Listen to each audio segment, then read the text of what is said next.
Hello and welcome to NARC Live on Wednesday the 3rd of March, coming to you from Norfolk on the east coast of England with Tammy M0TC. Hello. And me, David G7RP. Great to be with you. On tonight's show, Kevin N4XL tells us how to get the best DX and contesting by spotting on N1MM. If you're licensed, you'll likely receive an email or letter like this any moment now. And we find out who works from a shack like this. Now, any ideas online? We have had just one entry. Just one? Just one. And despite, I thought, a really strong clue, especially if you like sort of crosswords and things like that. My clue, for just the last chance to do this, is he comes just before the whiskey make. So this person is a he. And this amateur, he comes just before the whiskey make. Think about it. Don't like whiskey. I'm not going to. I'm looking because I mustn't say any more to give any more clues because otherwise I'm making it incredibly easy. Apart from telling the name and call sign. Anyway. Okay. But anyway, first club news, and I'm very sad. For the first time actually on NARC Live, we've got to tell you that Bob M6TCE became silent key. In the last few days, we believe due to COVID. Now, you may recognise Bob Hannant there. He did his course with us. I looked back at my records and he did his course with us in 2013. Not a terribly regular visitor to the club in recent years, but known to many of you, I'm sure, and I'm really sorry that for many of you this will be the first you know of it. It's always terrible news to give. Normally I'm standing in front of you at the school. As I said, this is the first time I've had to do this on this programme. Very grateful to Ken M0KGW and Shirley G0ZAA for this picture and for letting us know this afternoon. And of course, our thoughts and sympathies with Bob's family and friends.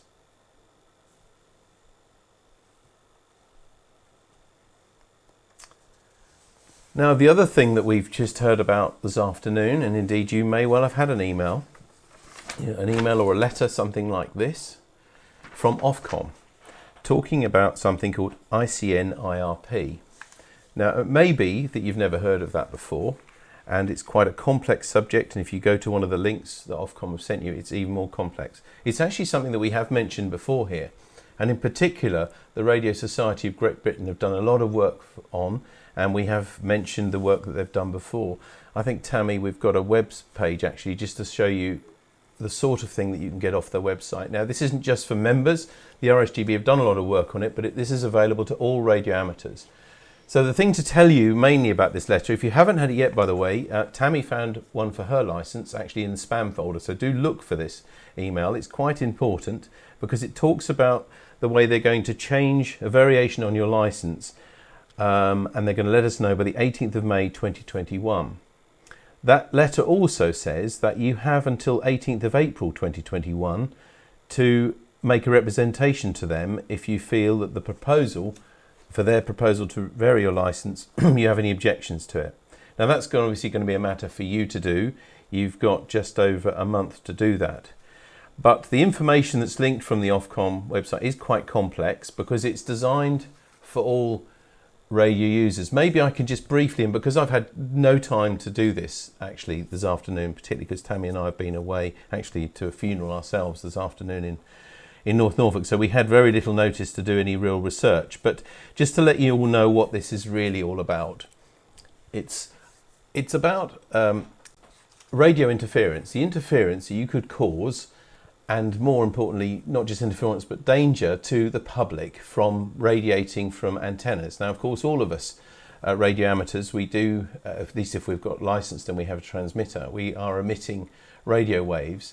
And as part of the changes to the license, it's proposed that we have to justify the radiation that we put out from our aerials and how that might be a danger to the public. That's essentially it in a big nutshell. As I said, please forgive me, I haven't had time to do any detailed research on this because I've just had a couple of hours, but lots of emails already I've had and even a text this afternoon, could we talk about it tonight? So I need some more time to do some research. By next Wednesday, I hope that we'll be able to tell you much more.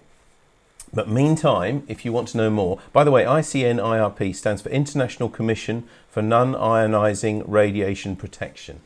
Again, that sounds really gobbledygook probably to most of us, but for us it means we might well have to justify and tell and be able to justify what the power that we're actually putting out and any danger and power levels to anybody near the public. That might be a neighbour. It might be on a public event. It might be the radio emissions from our antenna. I can't do this justice at all, just speaking like this, but you can find an awful lot of information on the website. Tammy, can we just have another look again at the RSGB website? And that link, if you look at the bottom there, that's what you need to type in. I actually found that you could find that quite easily using Google or whatever search engine. You just type in RSGB and then EMF exposure, or you can put in ICN IRP, and it will come up with lots of work that they've done, papers they've prepared, representations they've made to Ofcom, and all of the work that's been there. And most importantly for you as amateurs, what you'll likely have to do. It's not urgent in that you're going to have to do something in the next few days or even next week, but the urgent deadlines for you, particularly if you want to make a representation to Ofcom, you need to do that. You've got until the 18th of April 2021. But all that information is on the letter. But I suggest that you, unless you have any other information that you want to look at, if you have a look at the work that the RSGB has done there, I think that will help you an awful lot. There's that web. We'll left it there. And I will, of course, put it on the newsletter as well. By the way, as well, one other thing to tell you, of course, the club will try and help as well, but we need to get our head around a lot of this as well and work out how we can help you as individuals, because everybody's radio station will be different. Now, Malcolm G3PDH has written to me and said that the club championship contests have entered the second month out of the 6-month duration. So far, NARC have won all 3 of the February contests in the local club section. Thanks therefore to all those taking part. It would be great to see other and new club members take part to support club efforts. For anyone wishing to give it a try and needing information about how to get started, please contact Malcolm or any of the current contesters for assistance. It's a team effort and every entry counts regardless of score. Modes are SSB, Data, PSK and RITI and CW, but just do ones which you can, he says. So Malcolm's details, as many of the committee, are all on the front page of the website, but as he says, anybody you talk to on the radio, if you want to know more about it, or drop me a line and I'll put you in touch with someone to help you with contesting. While you're talking about Malcolm, Malcolm's just actually put a comment on saying that the ICN IRP is also in the latest RADCOM. Right, yes. I mean, you're right. Thank you, Malcolm, for that. There is a lot of information. If you're already an RSGB member, you will have had RADCOMs, and they were going back right till last May, June time. They were publishing lots of information and appealing for amateurs to write to them. But obviously that's only if you are a member of the RSGB. However, the information that I linked you to earlier, I deliberately signed out of the RSGB membership, and I found that all that information was freely available to any amateur. So even if you're not a member of the RSGB, I think it would be a good place to start to find out more about it. Try not to worry about it too much. We'll try and give you some guidance as well. Just give us a little bit of time, and then the club will also try and help you as well. Now, we also mentioned last week that one of our frequent viewers of this, Don N0DLB, had fallen down the ice and had a very nasty accident, damaged his leg, was in hospital and had just come out. Well, we didn't tell you on air here, but we actually posted him a card, both from the couple of people who told us, that was John G0MXN and John G8VPE. We signed their names, they told us about Don, and also we put Tammy and my name and signed it and sent a card to him last Tuesday. He's in Indiana, I think. And amazingly, I thought he got it yesterday. Or is it today? Yesterday, I think. He received the card. So it just took just over a week to get to America, which is great. And he sent this message on our Facebook page. Thanks for the card. I'm sure there will be many more signatures if there was a physical meeting. Sure thing, there would be, Don. Healing is slow. Instead of keeping your chin up, is keep your leg up. Spoke with the GP doc yesterday. All seems to be on track. An appointment with the ortho doc next Monday and hopefully get the staples out. Right, that's enough gory details. But anyway, Don, really good to hear that you got the card and that you're on the mend. Now, this is all a bit grim, really. Steve G3EVA, he sent us this. Hi, David and Tammy. Not sure if this is an appropriate news item, but it may save someone from serious injury. I had an underbed storage box. I think we've got a picture of this, haven't we? Which had a small crack in it. And I decided to get rid of it in the waste bin. I pushed on it very gently and it shattered, leaving razor-sharp, jagged edges. Unfortunately, it caught my wrist very lightly. Now, turn away now if you are a little bit squeamish, because this is what it did to his wrist. Well, seriously, it's quite... Oh. I was lucky, as the injury could have been much worse. I won't be doing this again. And that was Steve G3VA. Thought we should know about that. Really unbelievable.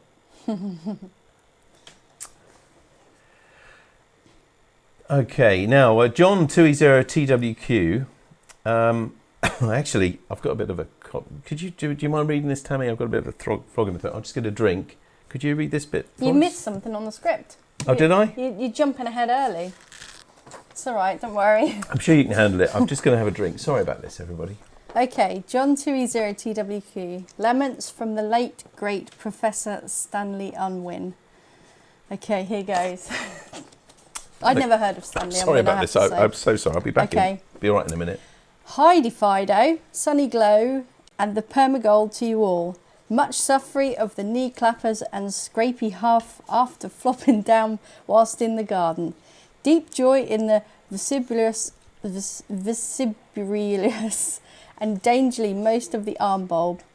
Sufferail and Misserold. Oh yes. 7-3. De Heidi Ho de Hon John.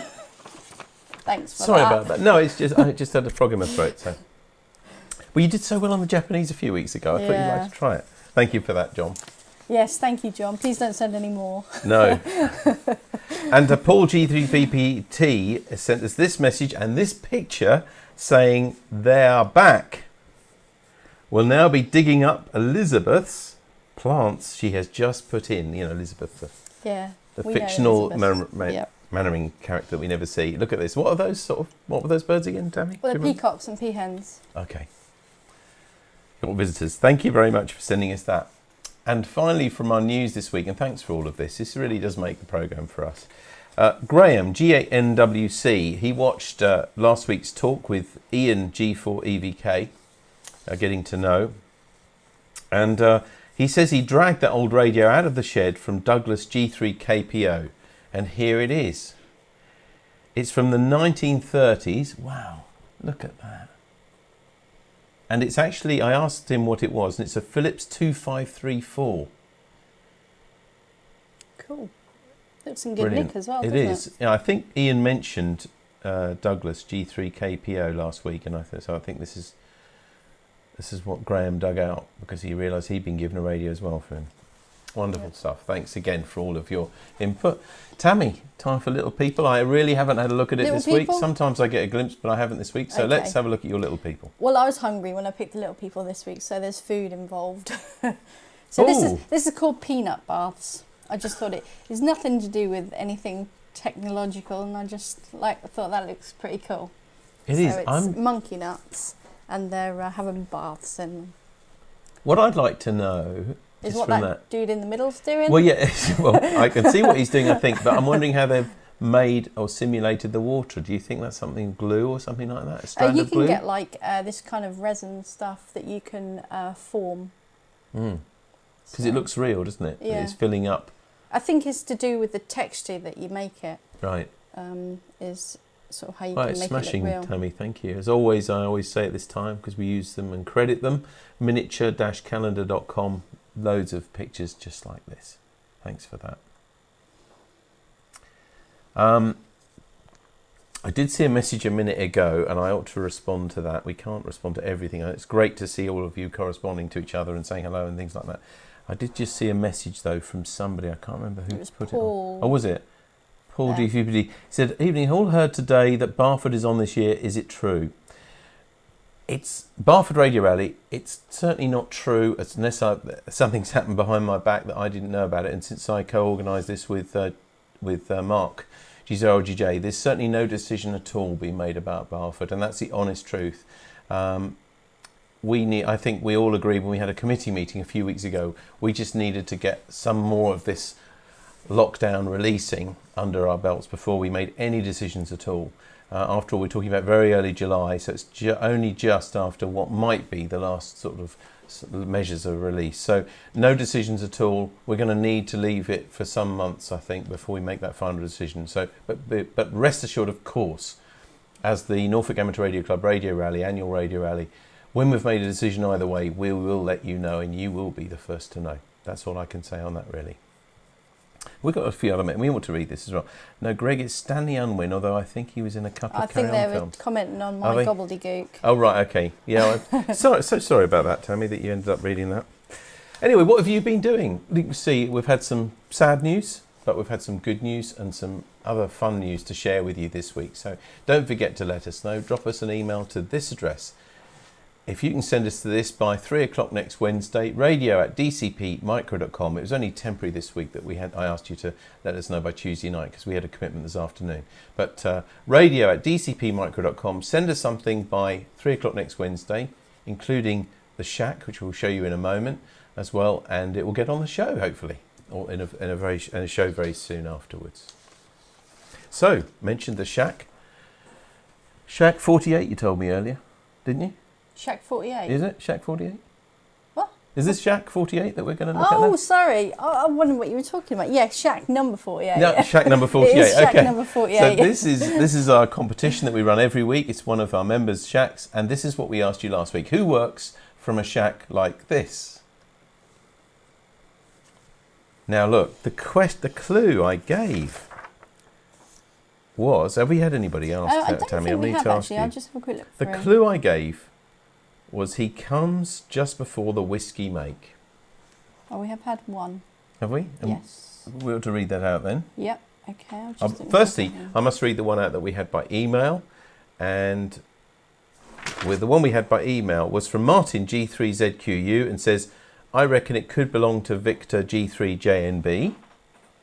The other one was Mark G0LGJ, said he thinks it could be Victor as well. Okay, wonder why that is. And then Sonny will allow that because it came in just before we said it. Exactly. Sonny thinks it may be Victor. Victor, okay, so that's because whiskey, if you know your phonetic alphabet, I'm sure most of you do, Victor comes before whiskey. Okay.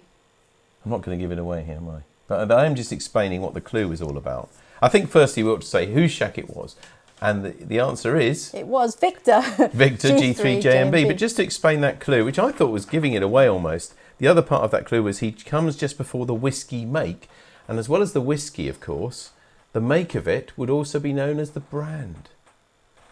I think you're just too witty for us. Well, not witty, but just... Anyway, Victor Brand is Victor's name. Anyway, Victor, thank you. You did fox nearly everybody except for Martin G3ZQU. So well done to you. I don't know if you found that out by the clue, Martin, or just knew, but anyway.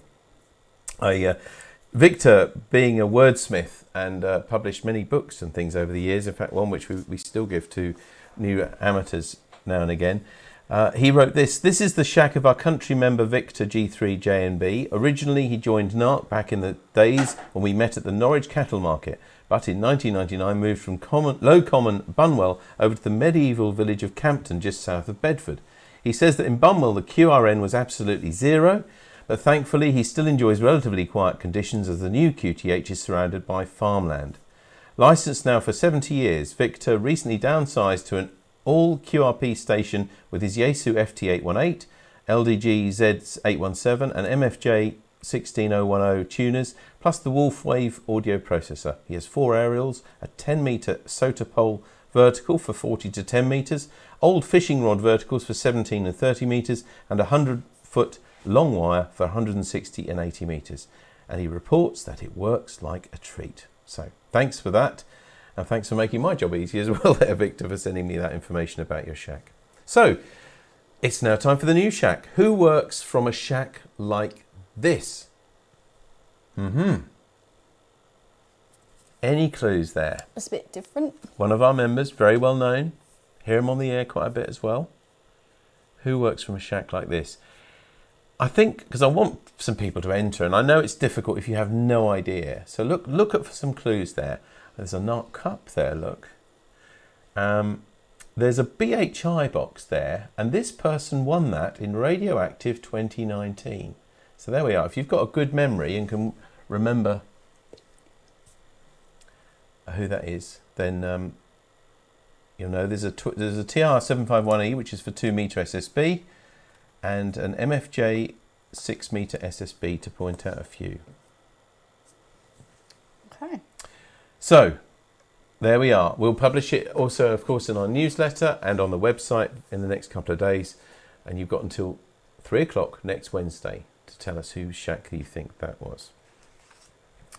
Now, to tell you a bit about what's happening on the club at the club next week. Next Monday, the 8th of March, we've got the informal NARC net at 7:30 on GB3MB with Steve G3EVA. And his subject this week will be, what was your first job? Or part-time job, or Saturday job, or whatever. What was your first job? At 8:30, we've got the 80 meter CW net, a weekly net. And next Wednesday, on the 10th of March, this is the bit we want to tell you about. From 7:30, this is the interactive day of the month. NARC Interactive. And we're saying it's about collectors. What do you collect? And before people say, yes, I've got that drawer and I put stuff in the drawer. But I bet nearly all of us collect things. Tammy and I just brought a couple of personal things in to give you ideas of what we collect. So Tammy? You collect boxes, don't you? No, don't start. Unopened I boxes. know a lot of you will be like this. This is my very, very first radio. When I got my G7 URP call sign, unfortunately the battery doesn't hold charge now, but this is my first radio. It was a Kenwood dual bander. Like a lot of people start with something like that. That was my very first radio, and I collect it. And I know I would not sell this. I've sold other radios, but I would never sell this one. So that's something that I do, and I know a lot of you just collect your radios because they all have strengths and weaknesses. Tammy, you going to share what you collect? Yep.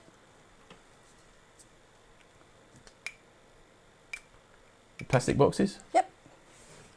Come on, share what that is. I don't know if I can get it close enough. Should I tell you what, if you hold it, let me hold it. Now, so you tell everybody what you collect. I collect coins. So there you go. So that is actually a 2009 Kew Gardens, which is difficult to get focused, actually. Rarest 50p around at the moment. And of course, it had a face value of 50p. So how much roughly is that worth? I looked on the thing earlier, and they're worth about £152 at the moment. I'll give you a quid for it. No, it's fine. So I tried. I might bring a few coins to show you. I don't think we need to tell you much about collecting. I'm sure you know, and obviously, as always, it depends on you helping us here. I mean, CDs or records or whatever. This is a tiny CD, Brian Ferry CD. This one, just a small one, but as an idea. And of course, the other thing you'll know if you know me, you'll know what else I collect. Very important to me. So you're now admitting that you're a collector rather than well, I'm a collector. modeler. There we are. This was a lovely little model. Oh, hang on. Called Davy Crockett, and this is a Triang original. So a couple of ideas for you, but I do hope that you'll take part, because always on these interactives we always worry about, or I do anyway, that we're going to get enough to make a program from it. Now, as always with these interactives, you'll be able to interact live as well, thanks to Sonny with his software. We're going to send you a meeting ID. It'll be on the newsletter and on the website in a couple of days' time. And you'll be able to join us live. You'll be able to join actually from 7 o'clock. And if you want to check your microphone and your camera and everything, you'll be able to do that with Sonny.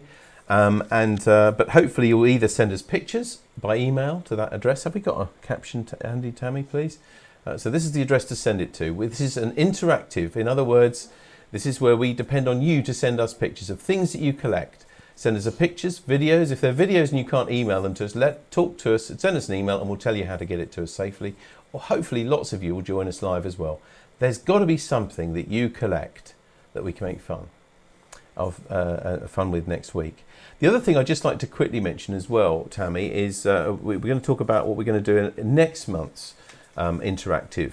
We're going to make a return. When we did this thing last year, when we did an interactive, and when we started Night Live, one of the first interactives we did was about wildlife, and we were blown over by how many people entered. They sent us videos, they sent us CCTV videos, they sent us still pictures of everything when they're walking, and we thought with spring just around the corner now, you know, daffodils coming through and everything, it'd be a lovely time to have you take part again, and we'll do an interactive on wildlife and or nature. With nature, that's right. That's what we agreed, isn't it? Wildlife, now that's a month away. Don't send it to us yet. Well, you've you got a can month. if you've got them. Well, you can if you want to, yeah. Yep. But what we're doing is giving you lots of notice so that when you're out on your walks and your exercises and things like that, that you can take pictures for us, take videos, whatever you want to, and be prepared to share them with everybody next month for Interactive. So next week, next Wednesday, it's collectibles and collectors.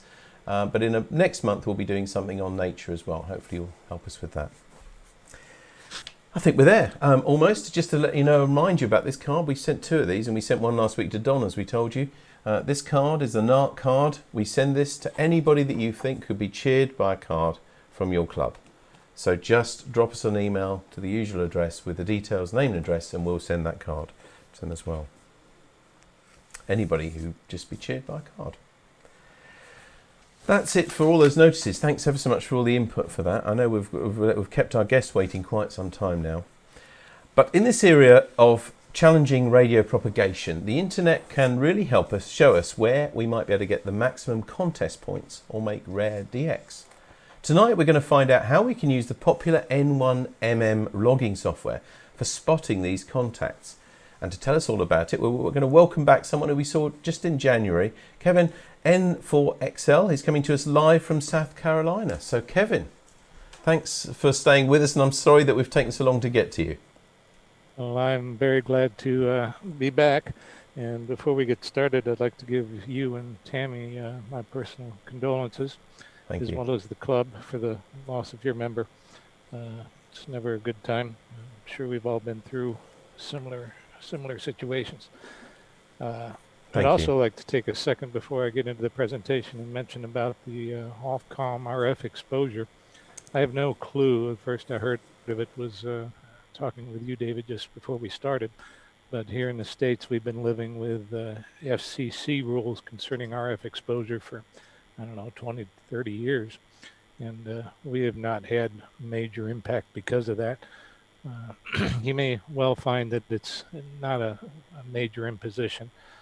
It's frequency dependent, and especially with only, I think you have a 400 watt limitation there, it may not be overly difficult for you to meet a lot of the requirements. So no, I'd be interested to see what that turns out to be for you. We'll certainly keep you in touch as well, Kevin. I think the real point about this is that people will be expected, as part of a variation on the license, people will be expected to have a record of the emissions and show that they've actually thought about it, basically justify it and document it, that they've reported on the emissions that they may have from their radio station, whether it be portable or from their garden or whatever, just really to protect the public. But as I say, we need to do more to help support them, and our club will do that, and of course all of that information that was on the RSGB website as well. So, but thanks for letting us know that you've been doing this for some time as part of your license, I guess. Yes, it's part of the rules here in the U.S. An initial evaluation. They're looking at revamping it, so you may hear us yelling about it shortly too. And also, before we launch into this, I'd like to apologize. I suffer from allergies, and spring is coming. We have all sorts of pollen beginning to deposit itself outside. And I'm at the end of my daily medication the last few hours, so it's starting to show up in my voice with a little bit of drainage. So I apologize for that as well. I think the last time I talked with you, I had some drainage. So. Well, I'm sorry that we've kept you waiting for a little while, but we had some extra items that we had to just slot in. So thanks for bearing with us. Anyway, I'm going to hand over to you now, Kevin. As always, I say to everybody at home as well, if you've got any questions for Kevin any time during his talk or straight afterwards, then you can ask them either on Facebook or on the BATC website. But now I'm going to hand to Kevin for the presentation. Over to you. Okay. We're going to talk today about a program, contesting program actually, called November 1 Mike, and it's can be used for general logging or for DXing, but it's primarily contesting, and we're going to be focusing on that. If you're not a contester, if you're like me, I enjoy learning some new things, so perhaps you'll learn a little bit about what it is to be interested in contesting. It's far more to it than just simply saying 5.9 and going off after 2 seconds. So N1MM has a tremendous capability to use spots, which are people around the world throw out a call sign and say, hey, I've found this station on such and such a frequency, and he's there trying to make a contact. So this talks a little bit about how you can use that capability within N1MM. There's a big controversy in the contesting world about whether you should be operating assisted or not, getting help from other operators. Some of the old timers who've come up long before the internet and spotting capabilities around think that it makes it too easy. Well, hopefully I'll dispel some of that here, and that perhaps this is a way that you can increase your enjoyment of the hobby by taking advantage of some of the technological changes. But they have a term called point and click. When a spot comes on, you can simply click on the call sign and your program will see it in a minute, and your radio will automatically tune to that station and enter it into the log for you. And all you got to do is say your words or send your Morse code or whatever your ready signal, and then hit enter, and it'll log the contact. But it's really not quite that simple. If you're into competitive contesting, as I am, you would have to combine some of the original intent of non-spotting activities as well. You have to turn the VFO and actually find a station in addition to accepting the spots. You have to run, call CQ, and solicit contacts for you. And the biggie, as you'll see, is you have to verify the spot is accurate. You can't simply trust whatever somebody put in or the computer said for the call sign of the stations that's there. A man who's a big contester, Gary, W9XT, says, watch the rate meter, because in contesting, if you're not making a contact, you're not making points, so you're not going to win. And when rate is below what you think it should be, stop CQing and start. S&P is the term for search and pounce, turning the VFO and finding stations. If you're search and pouncing and your rate starts dropping, find a frequency and start CQing. Call, change your bands, or take a break if it's allowable in the rules and it doesn't hurt you. That's good advice for all, whether you're operating assisted, which means accepting spots or not. What is a rate meter? N1MM has this for an example, and there's a couple things here that are interesting. This green part shows that the rate I'm working stations at this particular time is 99 stations in an hour over a 10-minute period, 63 an hour over a 100-minute period, 63 an hour, etc.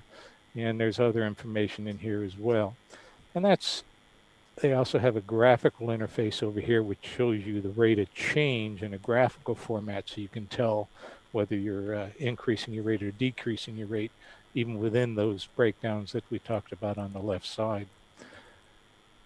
This right here is something that I definitely pay attention to. 190 an hour rate is a very good rate for contesting. I'm a low power station, only 100 watts and a fairly low Yagi antenna and some wires.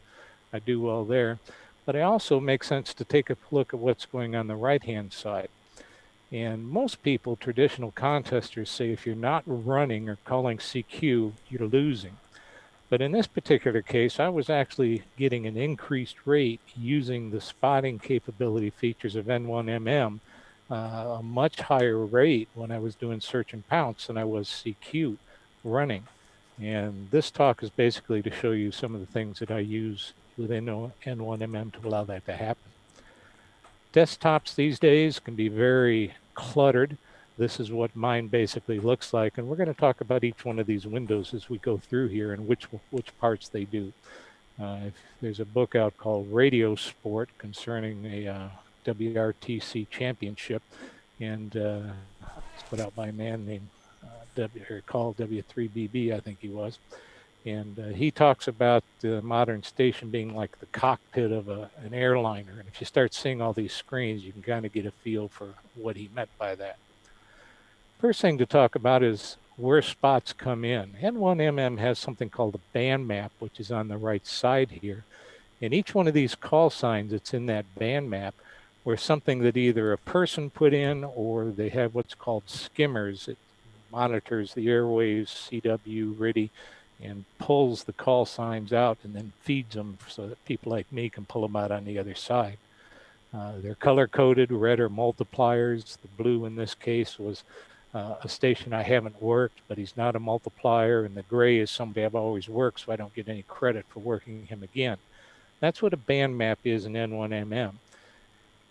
You can get these spots, as I said, from a cluster. A computer will feed them to you. And I don't know which clusters you have over there. A big one we use here in the States is from a person called VE7CC.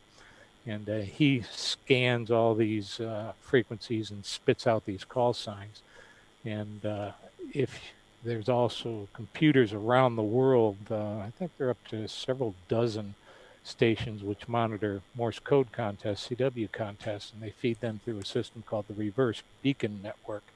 And if you're a CW operator, that's a very good way to have a feed. But you have to tell some clusters to feed me these RBN spots. So find a cluster that works well for you from your area. Talk back and forth with your contesters and get a feel for what works and what the limitations are for your cluster. But it's critical to get a good feed coming in if you're going to work assisted and get these spots. You can also, if you don't want to use a cluster, provide them yourself to your own band map. Now, for those of you who don't like assisted operation, if you come across a station yourself and you put it in the band map that's there, a lot of people say, well, if I'm working unassisted, so I can't have a band map. But if you populate that band map, it's just like you ran across somebody as you're tuning the band and wrote it down on a piece of paper. Hey, N4XL is on 7138. So I can come back and get him later on. That's not assisted operation. So you can provide your own input on these spots to the band map. And some people run a personal skimmer at their house. I have a fellow up the road that does that. Or if you put in the entry window a call sign and you can't break the pile up to work them, if you hit Alt-O, it'll go ahead and populate that directly onto the band map for you, so you can come back and get them later on. Or you can tell N1MM that when you tune off frequency, any station you have in the entry window will automatically put it up there in the band map. So if I didn't work them, I can come back. And by the same token, you can see in the center of that screen, there's RA6CM. He's gray. If once I work him and I tune off frequency, it'll put it in the band map as gray. And then when I come through the band a second time looking for stations to work, because you can scan as a contester, go over and over the band looking for new stations, as I tune the VFO across it and I hear that person there, I know I probably don't have to stop because I've already worked him, and I keep going, and that helps increase your rate as well. And that is not assisted operation. So I highly encourage all contesters, if you use this program, put them in the band map, whether you are running assisted or not. It definitely helps your rate. Another thing that N1MM does is it allows you to mark a frequency as busy. Sometimes I'll be tuning across the band and there's some people chatting who are not in the contest. I don't have to stop and listen to them to find out if they're in the contest or not. If I'd already come across them and used Alt-M, and all N1MM does, we'll see it a little bit later on, is puts a thing up there busy, and at what time I told N1MM to say it was busy, it'll pop up there as well. So that can save you time when you come back through the band as a search and pounce operator. You don't have to stop and listen to them again next time either. Sometimes people move on and somebody else occupied the band, so if you got a minute or two, you can check, but that's a very good feature to use. A lot of times when people first start using spots, they say, hey, I've got all these spots in my system, but I can't hear these people. And that's because spots come from all around the world. Over in Europe, you in the United Kingdom there or wherever are putting things into this system, just as we are here in the United States. And of course, propagation won't let me hear the stations that you do. And one of the tricks I tell people who are new to spots is to go into the Telnet spotting system of N1MM and tell it to only give you spots from certain geographical areas. And I change that depending upon the contest. In this case, I'm looking for people that are only from my region right around here in the southeast and halfway up the Atlantic coast. And I also chose to go off into the Midwest, Michigan, Ohio, and those areas there, West Virginia. And I found that for this particular contest, I was able to hear the stations that were coming out of those regions fairly well. One thing also, if you've got a computer which isn't quite fast, that little orange arrow there talks about a tip, which is you can tell these clusters to filter out anything that's not from these areas ahead of time, so it doesn't bog your computer down trying to figure out where the spots come from, and that'll sometimes increase your performance in your shack as well. Again, we'll go back to the band map, and if you look at it on the right-hand side, you see there are all kinds of stations. P3A, which is in the Caribbean, that 120 degrees is the directional from wherever this spot came in. I don't think it's me. It might be. No, judging by some of the others. But that's the beam heading from where your station is. Japan is in there as well. Canary Islands, Russia. They're all in there, and they're all in different directions. If I'm using a Yagi, which I have one for 10 meters here, that's kind of bad to try to figure out, work down as I'm tuning across station by station. We'll find out we can filter these things by direction in a minute or two. To navigate through that, though, what I can do rather than just turning the VFO is I can see somebody I want to work and just take my mouse and click on that spot, and it'll move my radio to that station. Save me some time of trying to tune through the band. Or you can just use a keyboard shortcut. Control up or control down will jump to the next station that's in the band map. Is that little blue arrow is where my radio is tuned to.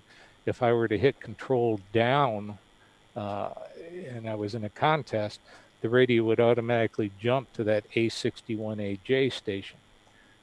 If I hit control up, alt up or down, all at the same time, control alt and down, it would skip any stations that were not multipliers and just go right to the very next multiplier.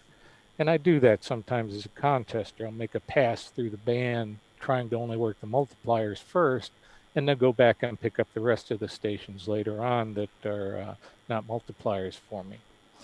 Sometimes you get a very cluttered band map where you say, I can't hear that guy, I want to take him out off the band map. You can do that by, if you're on the frequency of that station, hit Alt-D and it'll remove them from the band map. Another thing you can do is right-click on the spot. You'll get a drop-down menu and then choose Delete.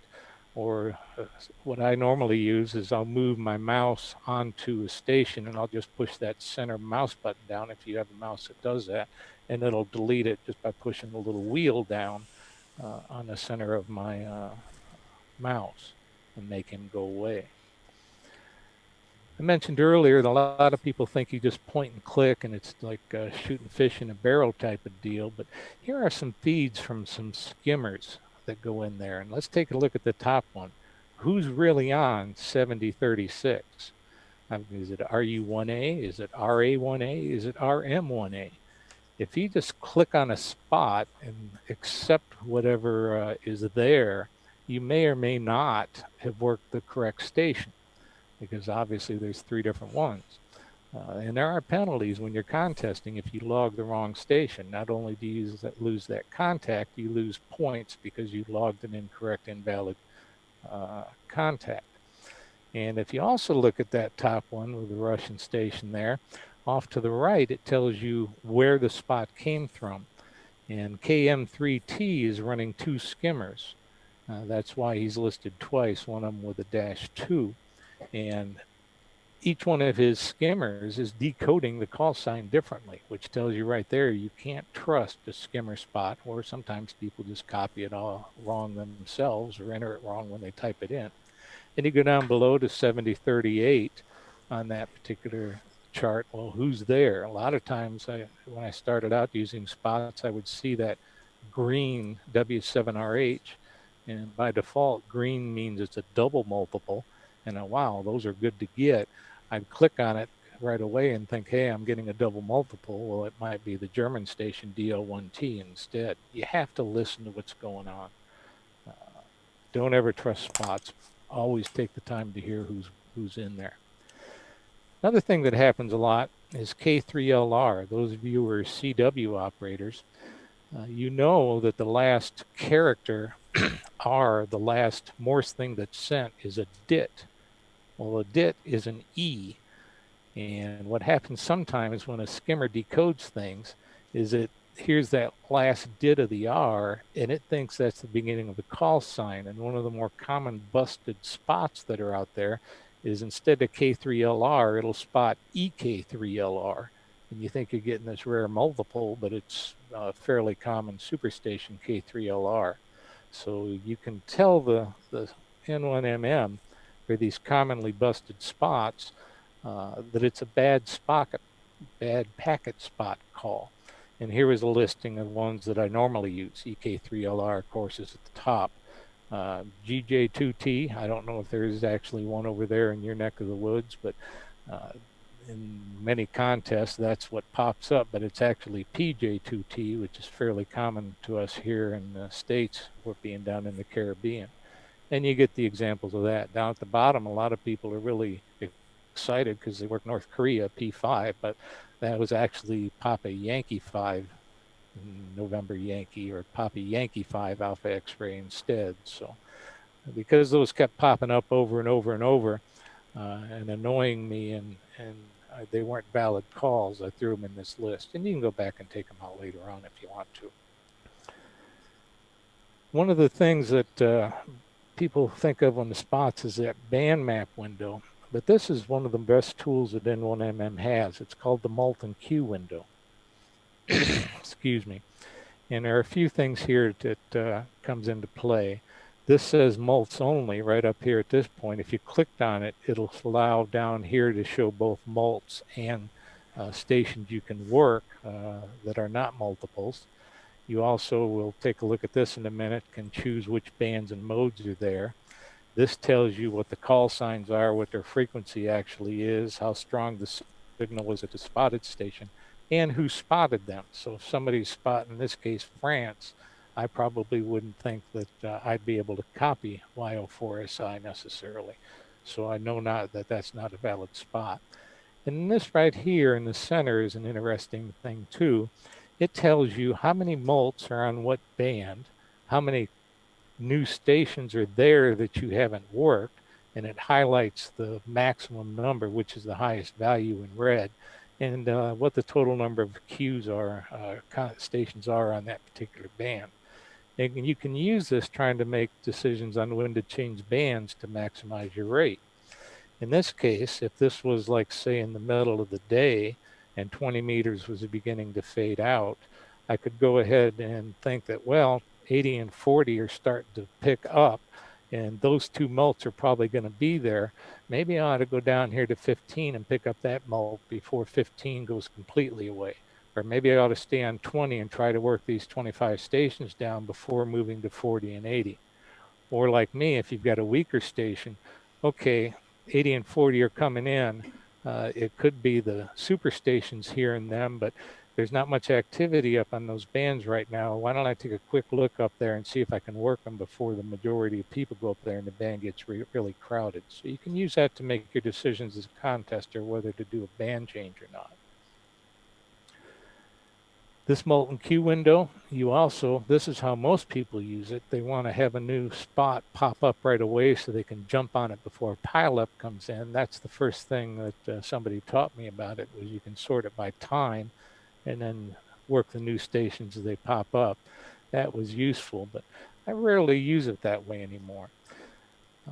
I sort it by mults, as we mentioned a minute or two ago, but what I do mainly now is sort it by direction. And I'll point my beam in that direction to cover several stations. Like here they go from 283 to 294. I might point my beam at like 285 or 290.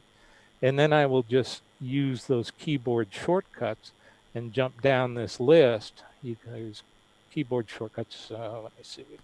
We've got this here, Alt-A and Shift-Alt-A, which instead of jumping down the band map, will just jump down this molten Q list, and I can work them. So that's one good thing to do if you have a directional antenna, sort it by direction.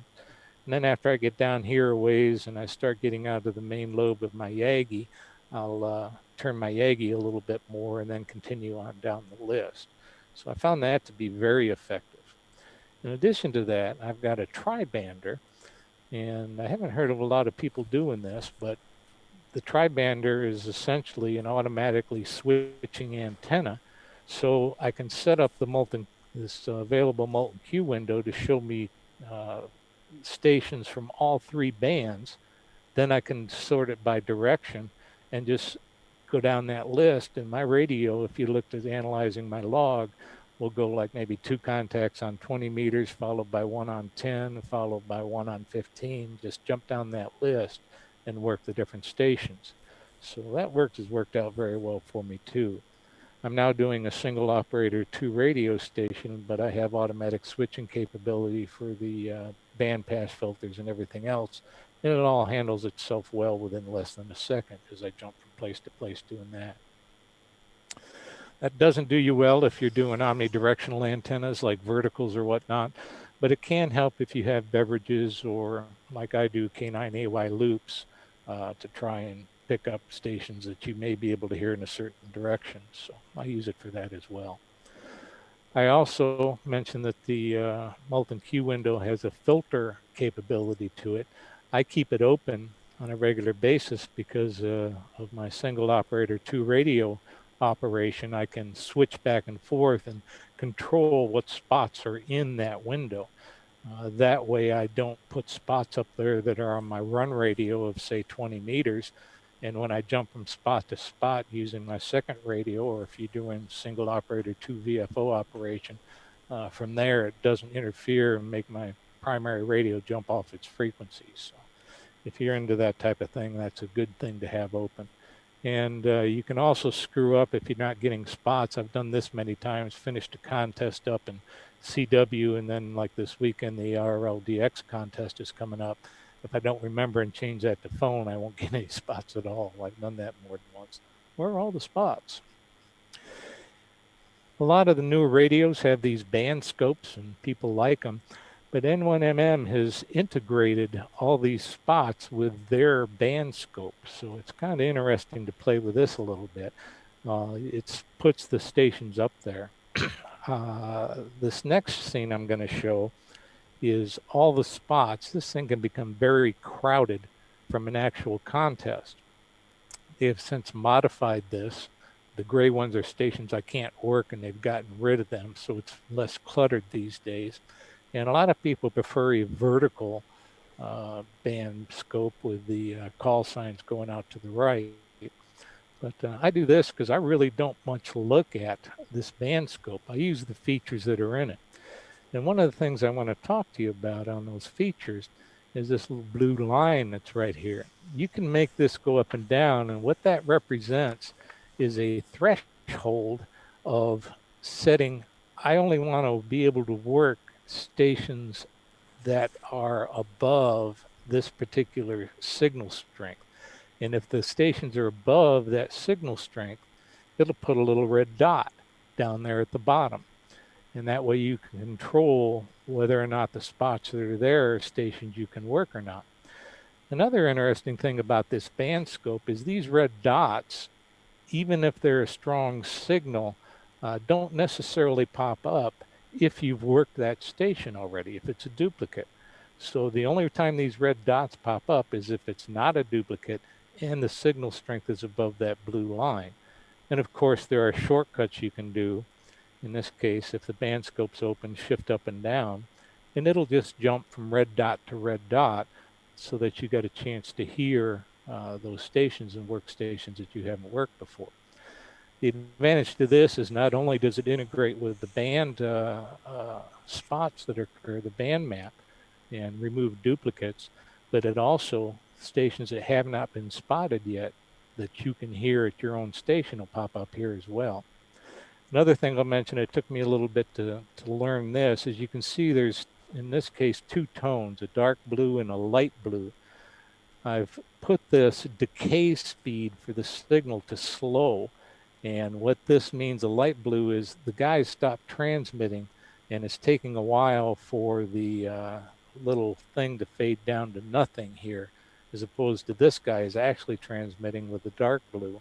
And if you have a very fast decay speed time, those things drop down right away and the red dots go away and you'll skip right over an active station. So make that be long as well.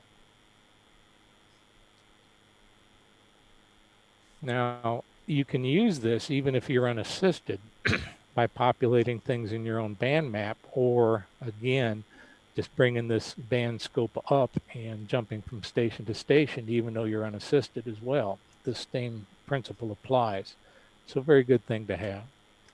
So on that N4XL desktop, we've talked about all these. The next thing we'll get into is some of the remaining windows. Let me let this be quiet just a second, forgive me.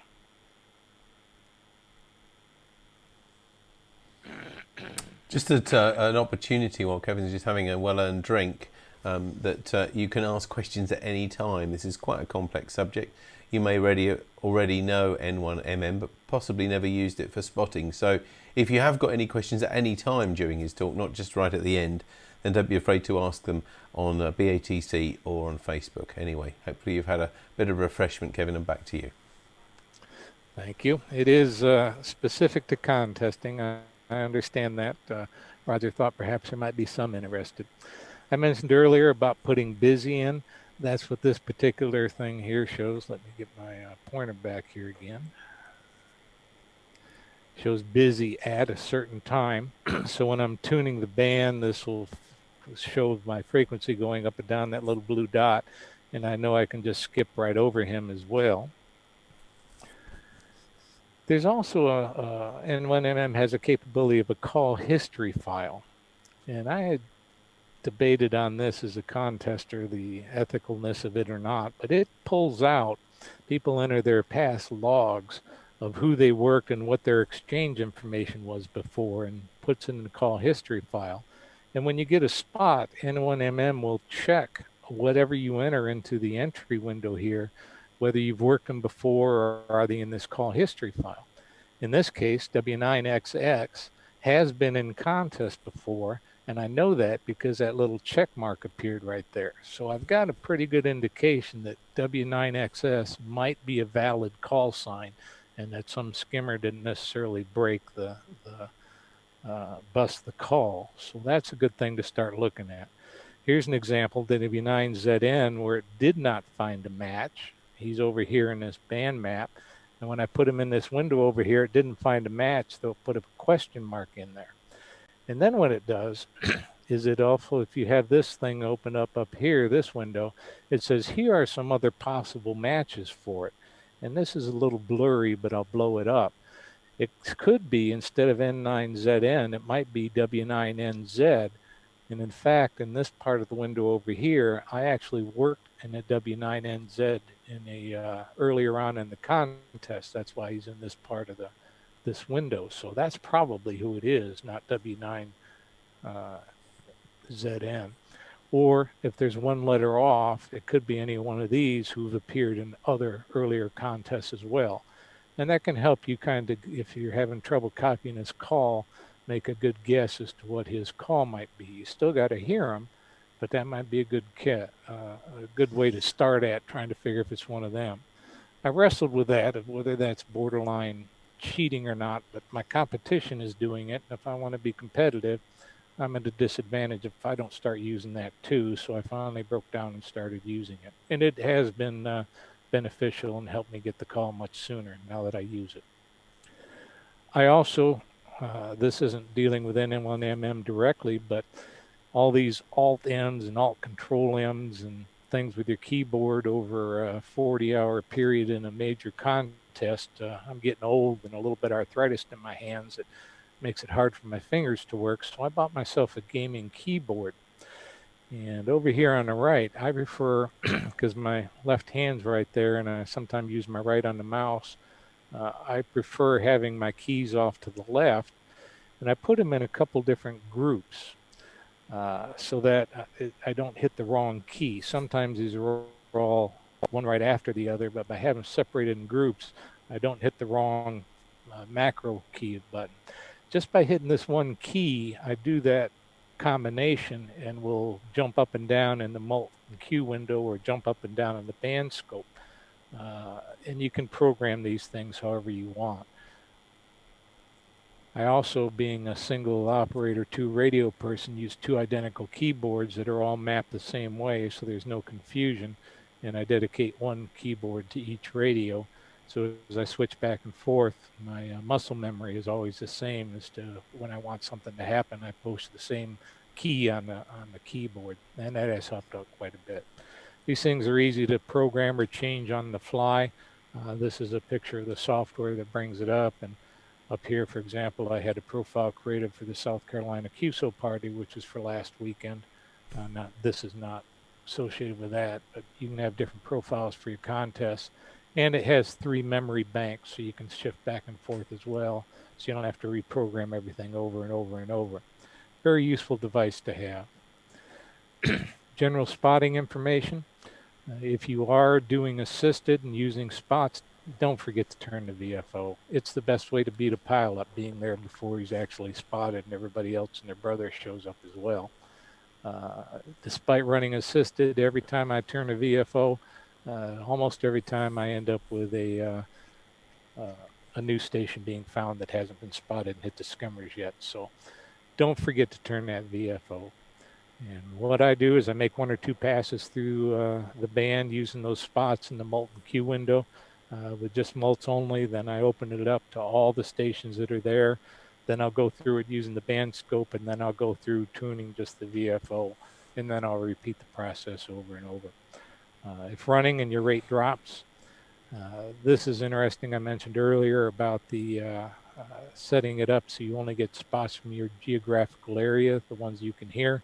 But if you're running and all of a sudden your rate drops off, maybe somebody moved in close to you that you can't hear that's in your skip zone.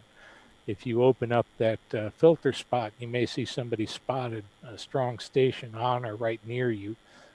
And that's given me a clue sometimes that I ought to move and find another frequency, being a little pistol, low power operating station. Another thing that's bit me with spots is don't forget to tell N1MM what type of contest it is to control your rig right.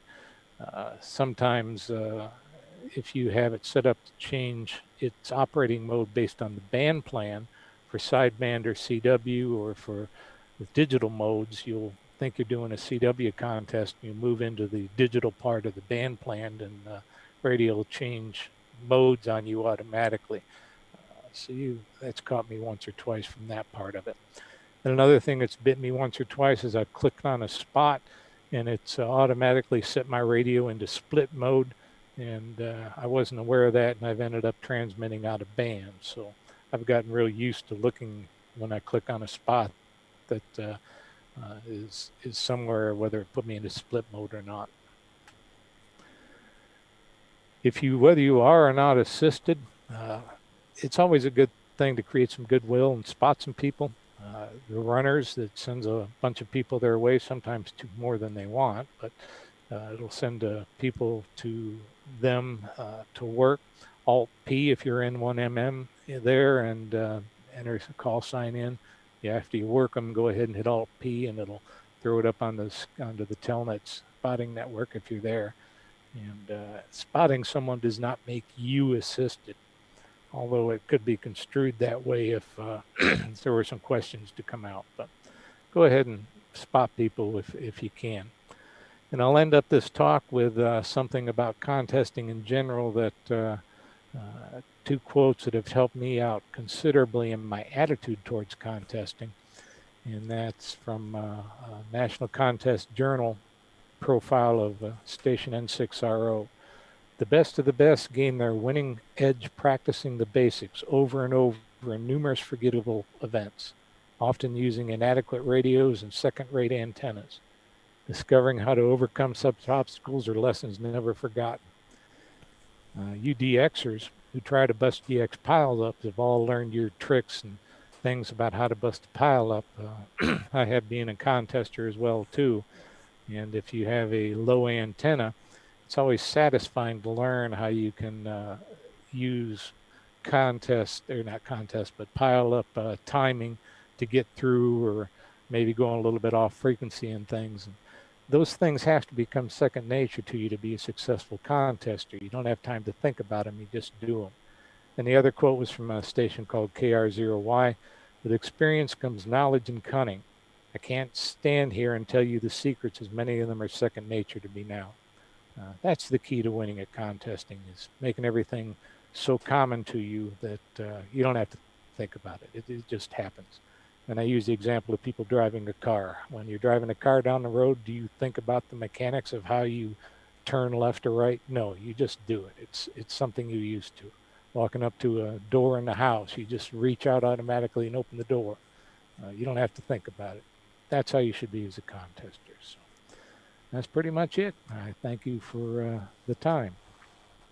Thank you very much, Kevin. Well, we haven't had many questions. We had one question we're going to ask you in a moment, but this is a good time if you've been watching this at home and you've got any questions at all about using N1MM for spotting or anything related to that you think Kevin might be able to help you with, then drop them down now on either BATC on Facebook. The question we've had specifically, Kevin, was from Roger G3LDI. Do you choose different clusters for CW and RTTY and different ones for local and international contests? I do not. That's one of my weaknesses right now, is I'm not sure which clusters do me the best job. What I've settled on is a VE7CC, but he also has a separate software program outside of N1MM called CC User. And it interfaces, there are two different cluster modes, types of clusters, AR cluster, and I forget what the other one is. And the CC User works with VE7CC's type. And you can do a lot of filtering there on the fly, regional and everything else. And I use that as an adjunct to N1MM. CC User feeds N1MM. And I just haven't really felt the need to go beyond that. Having said that, there's been times where VE7CC has crashed and dropped offline. So I've begun reaching out and exploring during contests using other local clusters as to which seems to help. But I don't have that's one of my weaknesses. I don't have a go-to list established yet. Okay. One question I was going to ask, how unusual is it for N1MM to use N1MM for spotting? Actually, it's quite common. There's been a lot of studies on this, so it's defined, but N1MM is probably the major contest program used by anybody in the world. During some of the WRTC championships, for example, 3/4 of the best operators in the world were using N1MM. And if you are an assisted operator, which is becoming more and more, I'd say there's probably 50% of the operators now are running assisted. It's very common to use N1MM for spotting.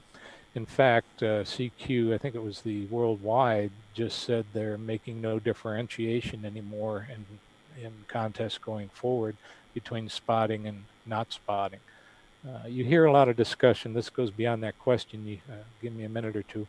You hear a lot of discussion about how assisted operation is for those who aren't any good enough to be in the top 10.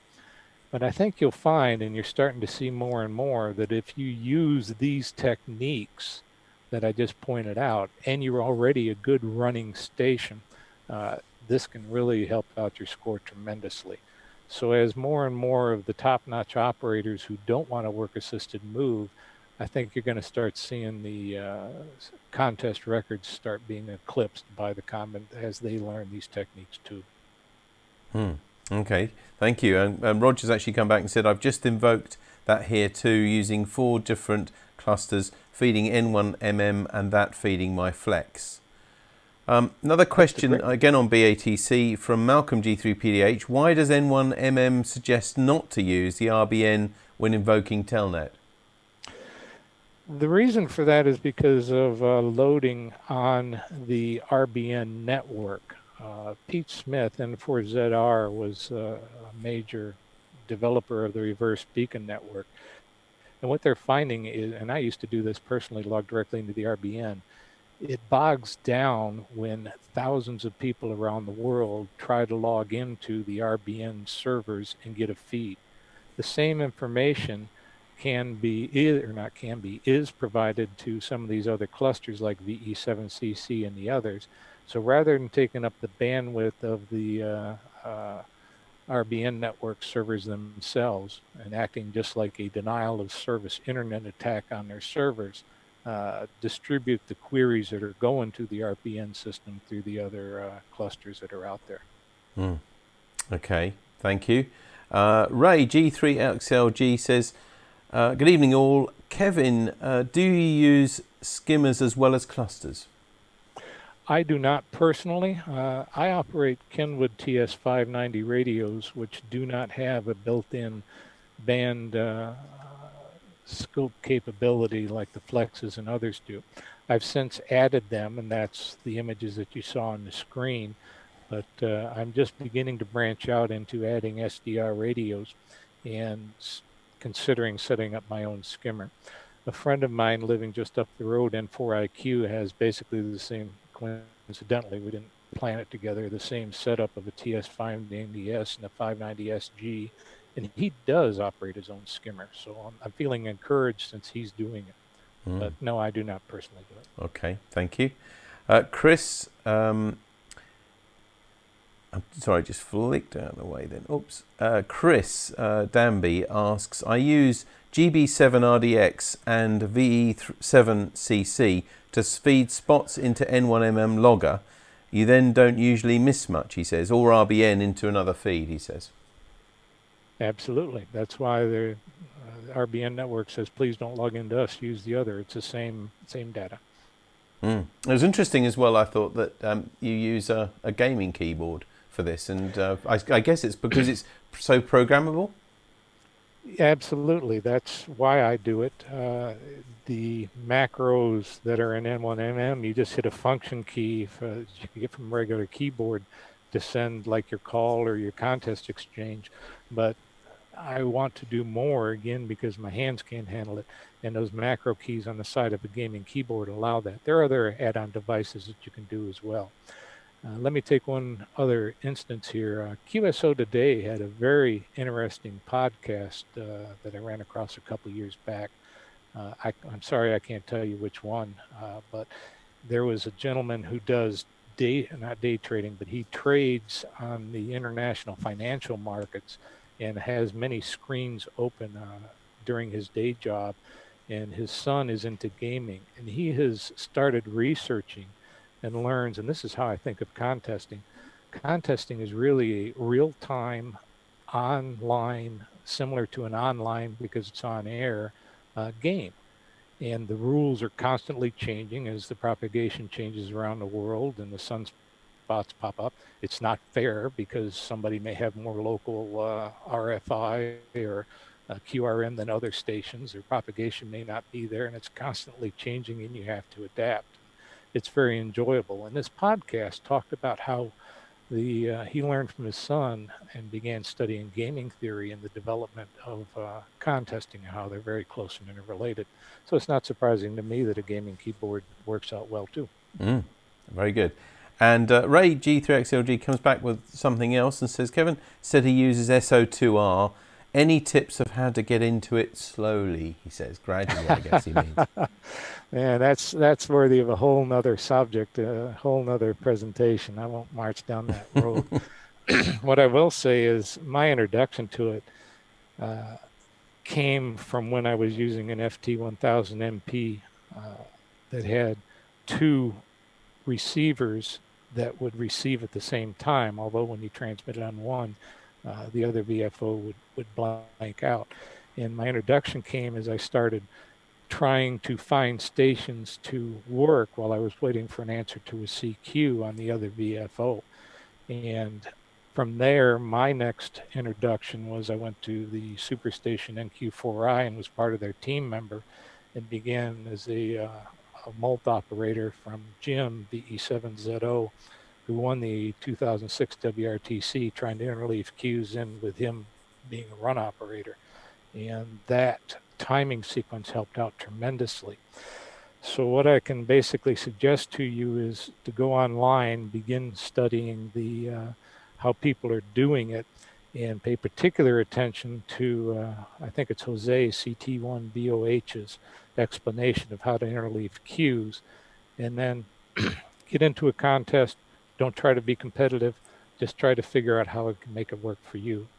You do not need all these special bandpass filters and everything that I have to start out with if you have low power and sufficient separation from your antennas, but I'm here to tell you it really, really helps. Yeah, of course.